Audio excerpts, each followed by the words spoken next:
Hi everyone, I wanted to show you a little potion spell book set of shelves I made for Tumbledown Cottage, and I felt that she needed more shelves in the potion room, which is the downstairs room.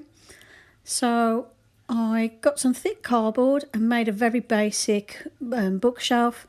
This cardboard's quite thick, and what I did for the sides, I did 2 layers of the cardboard for the sides, just to make it a bit thicker and a bit stronger.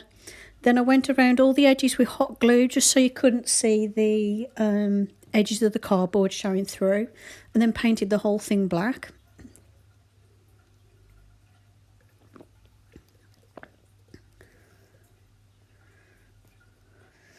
Then once the bookcase was dry, then it was a case of starting to add decorations.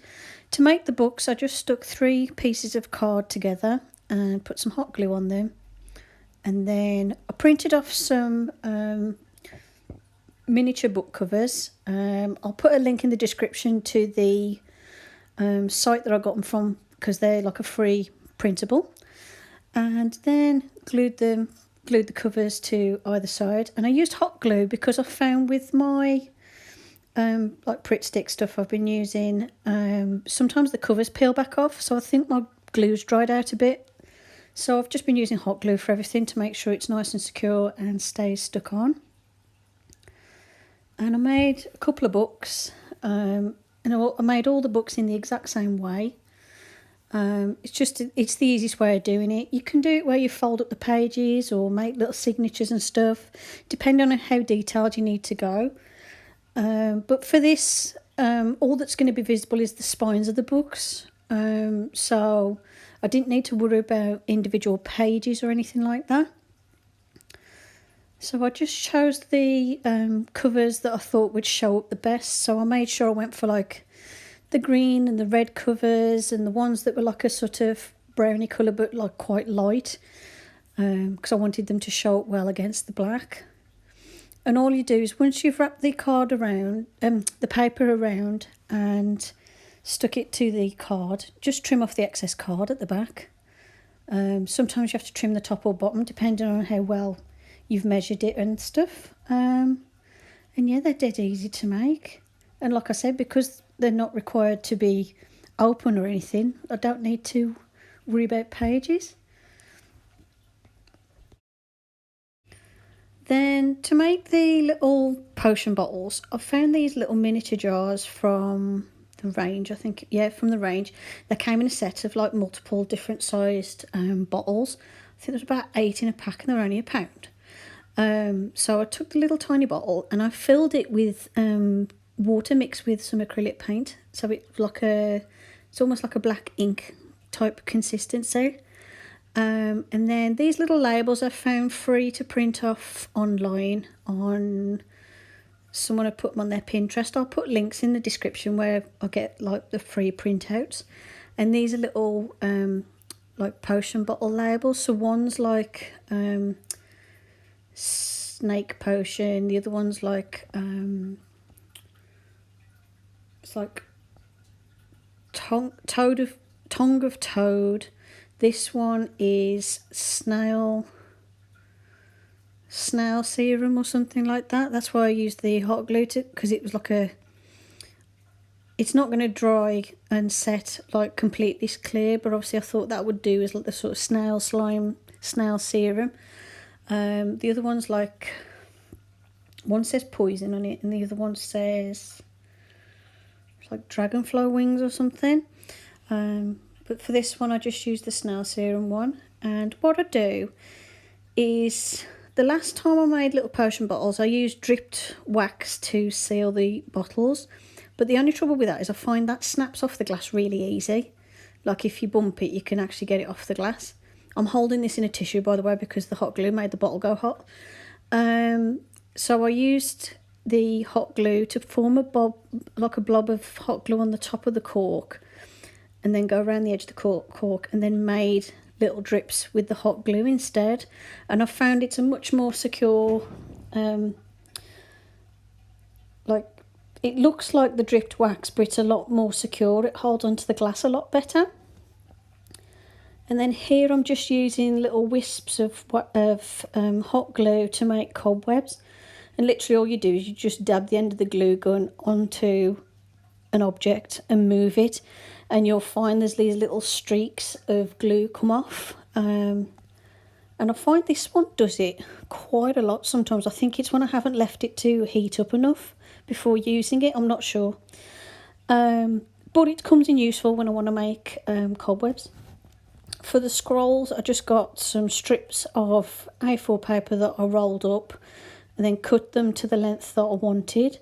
And then later on, I'll use a little wash of, it's like a bit of brown and black mixed with a lot of water. And I use that as like a wash over the scrolls to darken them off. And this jar, I was going to use the little pink things. It's like some little petals to make little toad tongues. But in the end, I filled the jar with some more of my paint water. And I find to use the hot glue to stick the cork in place, you just have to wipe the edge of the jar first, just to make sure that it's dry, otherwise the hot glue won't stick to it. And then I took the label and glued that on. And what I did with these labels is once I'd glued them on, I'd touch them up with a little bit of like a paint wash just to make them look a bit dingy and dull. I wanted them to look a bit faded and very worn. Like these are really old jars that Winnie's had for a long time that she uses in her potions and things. Here I'm trying to go over the lettering just to make it stand out a bit more, but it ended up really blurry because I'd not given the ink enough time to dry before putting a bit of paint on, but it doesn't matter. And then I squeezed that jar into the bottom shelf. And I like these jars, these are the smallest jars out the pack, and I find they're just the right size to fit in Winnie's cottage, like they're just the right scale. So I've decided to use those. Then I've got a little ceramic plate, which is from another dollhouse set I had many moons ago. It was like a whole like dining set, which was all these little plates and cups and like big cooking pot type thing. And then I just painted that black and glued it into position. And here I'm just using some of the watered down black just to make the scrolls look dingy, make them look like they're old. What I should have done really is use like a really watered down brown, but I decided to just use the black because that's what I had already in my paint jar from washing off my brushes. And then to make candles, what I did was I cut the end off a glue stick for my glue gun and then stuck a piece of cardboard in it, a very thin strip like this, and then cut off the excess so you've got this tiny little point at the top. Then I used the hot glue gun to make little drips going down the front. And then all I did was paint the little piece of cardboard black to look like a wick that's been previously lit. And that's how I made the little candles. This was a tip I picked up from, I've seen it on someone else doing it on YouTube on their miniatures. And I just thought it was a really easy way to make some simple candles. Now the glue I've got is sort of like, it's not completely opaque, but I found it worked for this. But it would look better if you've got like a glue stick that's coloured. So it's like a white one, or like you can get the ones that are like all different sparkly colours. I think they'd make quite nice candles. Or if you've got one that's like a solid white colour. But I was quite happy with how that worked out anyway.